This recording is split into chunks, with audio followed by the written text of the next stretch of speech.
Good morning student. आज हम लोग हरिवंश राय बच्चन की कविता आत्मपरिचय पढ़ेंगे। आत्मपरिचय हरिवंश राय बच्चन की एक कविता है। इस कविता के माध्यम से उन्होंने यह बताने का प्रयास किया है कि इस संसार में, इस दुनिया में अपने को जानना दुनिया को जानने से ज्यादा कठिन है। समाज से व्यक्ति का नाता खट्टा मीठा होता है। जग जीवन से पूरी तरह निरपेक्ष रहना संभव नहीं है। दुनिया अपने व्यंग्यवाद और शासन प्रशासन से चाहे जितना कष्ट दे, पर दुनिया से कटकर मनुष्य रह नहीं पाता। और इसलिए इस दुनिया में, इस संसार में प्रत्येक मनुष्य को अपनी एक अलग पहचान बनानी पड़ती है। और वही पहचान बनाने के लिए वह द्वंद्वात्मक और द्वंद्वात्मक संबंधों से लड़ता रहता है। तो हम इस कविता को पढ़ेंगे। मैं जग जीवन का भार लिए फिरता हूँ, फिर भी जीवन में प्यार लिए फिरता हूँ। कर दिया किसी ने झंकृत जिनको छूकर, मैं सांसों के दो तार लिए फिरता हूँ। कवि कह रहे हैं कि मैं इस दुनिया की दुनियादारी को, इस संसार की जिम्मेदारियों को, इस संसार में होने वाले संघर्षों को, बाधाओं को, मानव के प्रति कर्तव्यों को, सभी को निभाते हुए अपने जीवन को भी प्रेम से सराबोर रखता हूँ। अर्थात मैं सबसे प्रेम भाव से मिलता हूँ और अपने जीवन में भी प्रेम का संचार करना चाहता हूँ। अपना जीवन भी प्रेम पूर्वक जीता हूँ। कर दिया किसी ने झंकृत जिनको छूकर, कवि आगे कहते हैं कि मानो उनके किसी प्रिय ने, मानो उनके किसी अपने ने उनके मन रूपी वीणा के तारों को छू करके, स्पर्श करके उसे झंकृत कर दिया है, उसे साकार कर दिया है। अर्थात उनके दिल की कोमल भावनाओं को कोई छू लिया है, स्पर्श कर लिया है।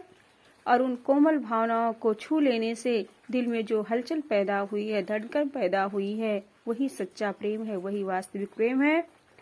और उसी प्रेम से सराबोर होकर, उसी प्रेम में डूब करके मैं अपने जीवन को जी रहा हूँ, अपना जीवन व्यतीत कर रहा हूँ।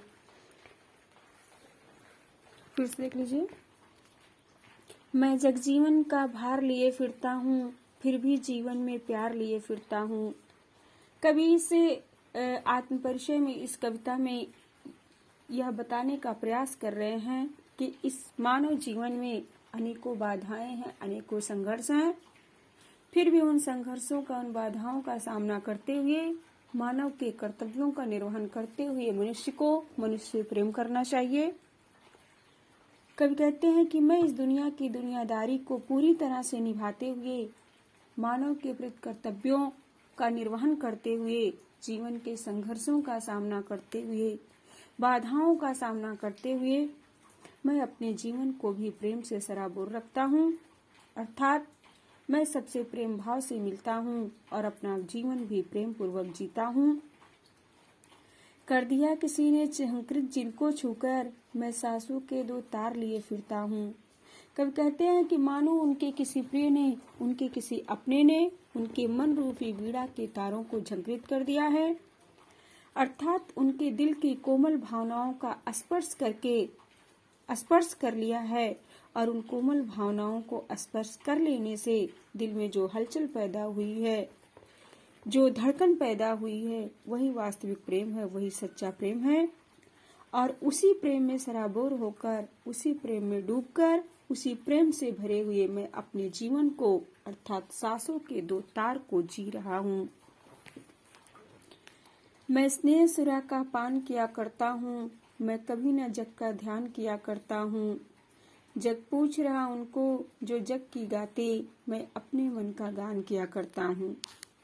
स्नेह माने प्रेम होता है। सुरा यानी मदिरा, शराब को कहा गया है। कवि कहते हैं कि मुझे अपने जीवन में जो प्रेम मिला है, उसी प्रेम रूपी मदिरा, शराब का सेवन करके, उसी मदिरा को पी करके उसके नशे में मस्त रहता हूँ। मुझे अब इस दुनियादारी से कोई लेना देना नहीं है, मुझे इस दुनिया की कोई परवाह नहीं है। जग पूछ रहा उनको जो जग की गाते, मैं अपने मन का गान किया करता हूँ। कवि इस स्वार्थी संसार पर के बारे में बताते हैं कि जग पूछ रहा उनको जो जग के गाते हैं। ये संसार के लोग, ये दुनिया के लोग उसी लोग को पूछते हैं, उन्हीं लोग का सम्मान करते हैं जो उनकी चापलूसी करता है, उनकी झूठी प्रशंसा करता है। इसलिए कवि कहते हैं कि यह दुनिया चापलूस एवं स्वार्थी लोगों से भरी पड़ी है। यहाँ लोग एक दूसरे की झूठी प्रशंसा करते हैं और झूठी प्रशंसा करके वाहवाही लूटते रहते हैं, उनकी नजरों में अच्छा बनने का प्रयास करते रहते हैं। मैं अपने मन का गान किया करता हूँ, किंतु मैं इस झूठे संसार, इस स्वार्थी संसार के चक्कर में नहीं पड़ता। मैं वही करता हूँ जो मेरा मन कहता है, मेरी आत्मा कहती है, और मैं अपने मन की सुनता हूँ, उसी के अनुसार कार्यों को करता हूँ और अपने मन का ही गुणगान करता हूँ।